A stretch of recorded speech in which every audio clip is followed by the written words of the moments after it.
once a Lao fisherman. He used to take his nets down to the river every day and leave them there and go about his business. And then he would come back and he would find them full of fish for his supper. But one day he went off to do his business, and when he came back, he found that his nets weren't empty, but they were full of bones. Someone had been at his nets. And it happened the next day, and the next day, and the next, until the fisherman decided enough was enough.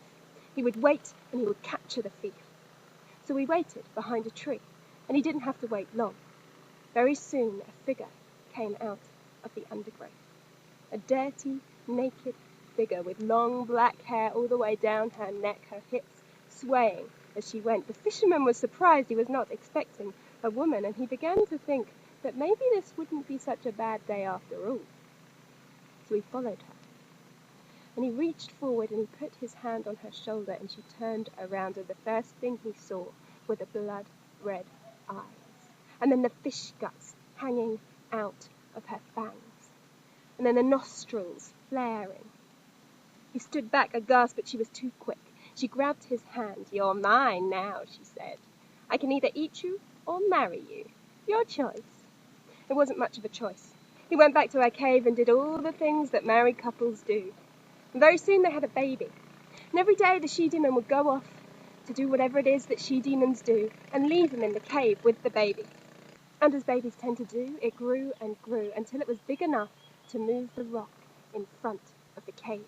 And as soon as it was done, the father dropped the baby and ran and ran. But the she-demon was on her way home, and she saw him, and she ran after him, and she got him, and she grabbed him and took him back to the cave. "You will never leave this cave again," she said, "and you can't look after the baby either." So every day she went off with the baby and left him alone in the cave. And the fisherman went into that dark place where he thought that there was only one option: to end it all. But then he thought there was maybe another option. So he stuck his head in the sand and he pretended to be dead. And when the she-demon came home, she didn't realize that he wasn't dead. And she began to cry, "My poor husband, poor me, a widow so young." She cried and cried for quite some time. And then she decided to bury him. So she got his body and she took it to a cave of burial. And as was the custom, she put a big pot of gold with him. And then she left him to rest in peace. And she never saw him again.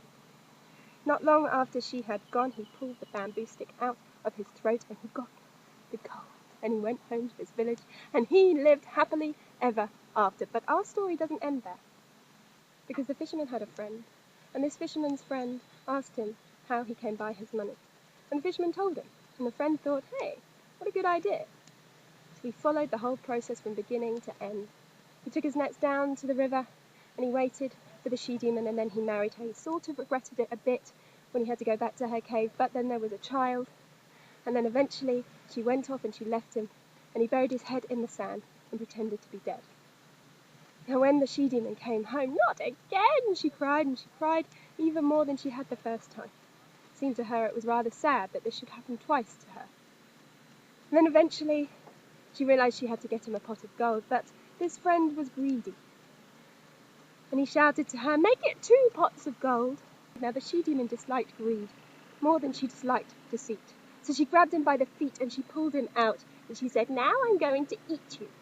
And she did, very, very slowly. She started with his intestines, which she chewed and slurped like noodles. And then she went in and she pulled out his liver, which he ate with a glass of wine. And she made it last hours and hours and hours. And she lived happily ever after, although the fisherman's friend obviously did not.